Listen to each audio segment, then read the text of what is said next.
Quand je vois ce monde qui s'annonce, je suis saisi de vertige et d'excitation. Un vertige et une excitation qu'ont dû ressentir bien des hommes avant moi.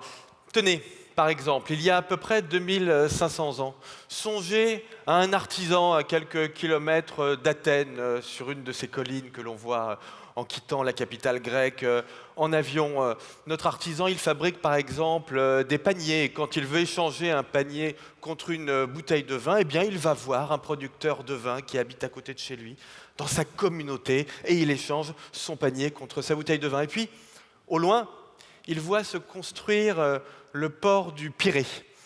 Il sent que les choses ne seront plus comme avant. Il est saisi d'excitation parce que le port du Pirée est une magnifique nouveauté. Et en effet, c'est le début de la révolution de la mondialisation.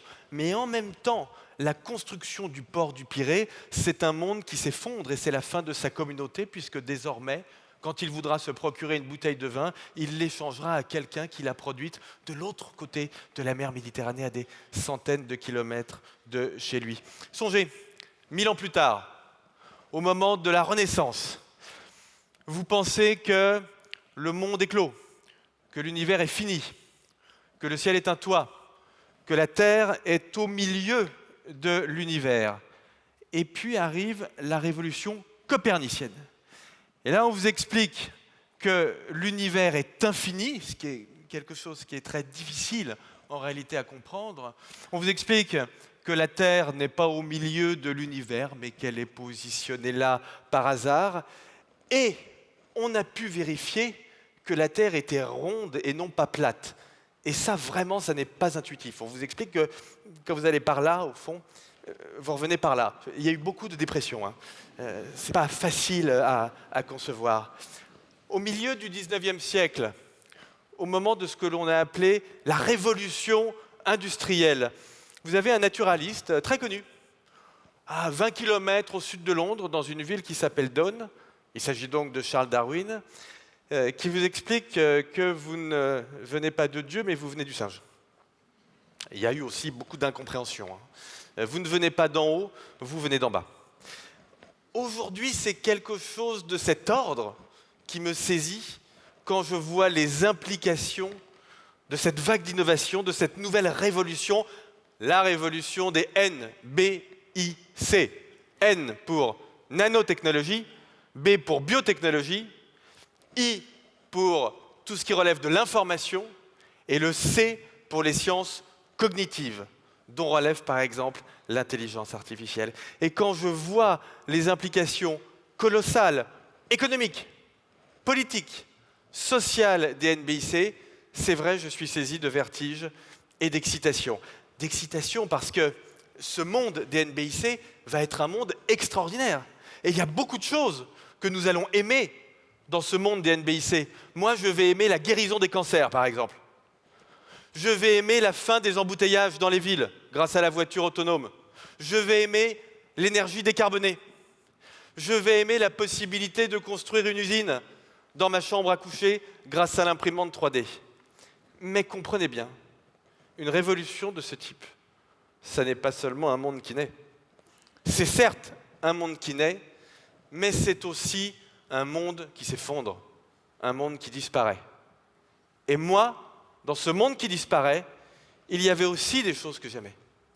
Par exemple, j'aime les cartes routières.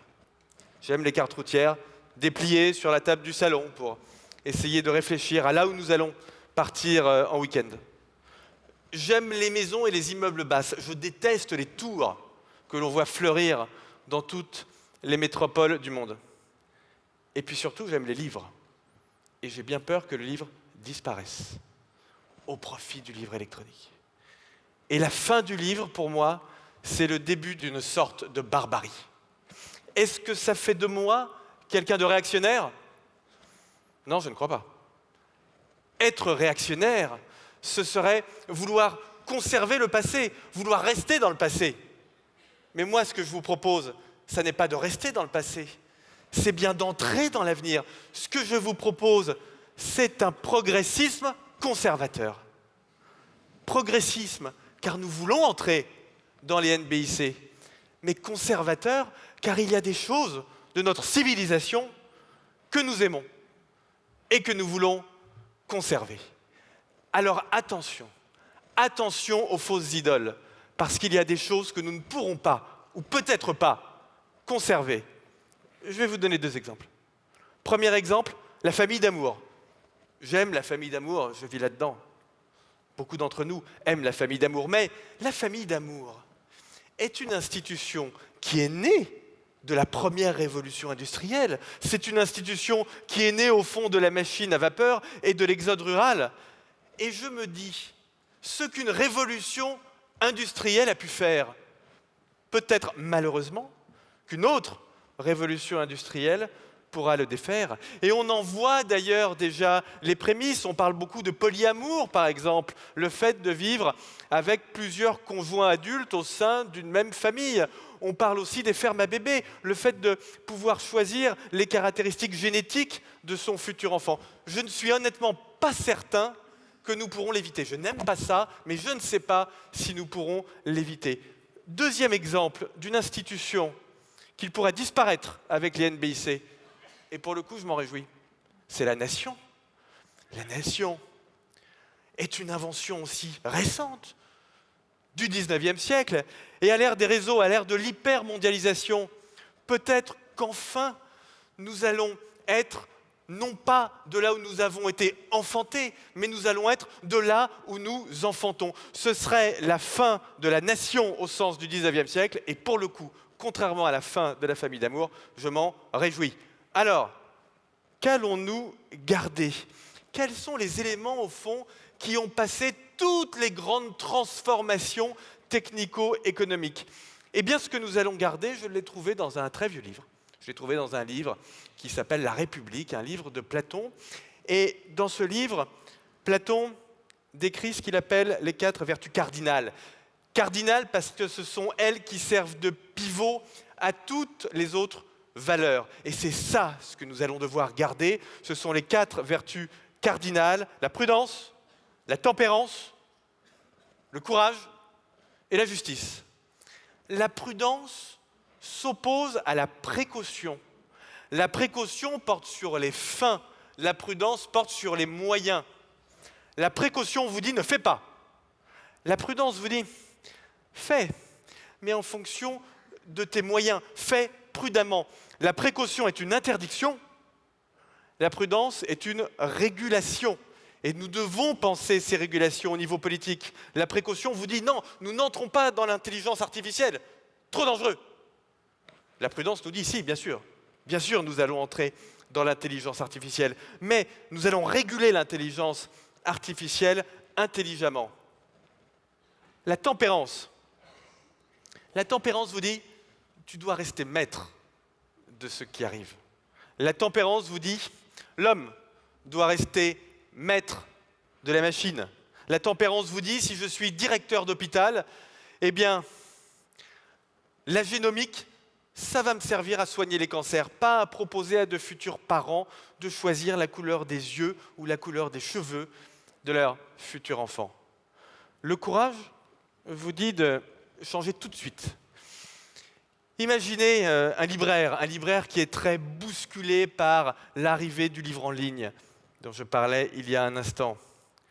Le courage pour le libraire, c'est de se dire je vais transformer ma librairie tout de suite. Je vais la transformer pour en faire un lieu de culture. Je vais la transformer pour en faire un lieu où les gens viendront boire un thé ou un café pour parler des nouveautés dans le domaine musical, dans le domaine littéraire. Je vais en faire un lieu dans lequel les gens vont payer pour venir voir des expositions. Ça, c'est le courage de changer. Et le courage ne se conjugue pas. Le courage, c'est par définition tout de suite.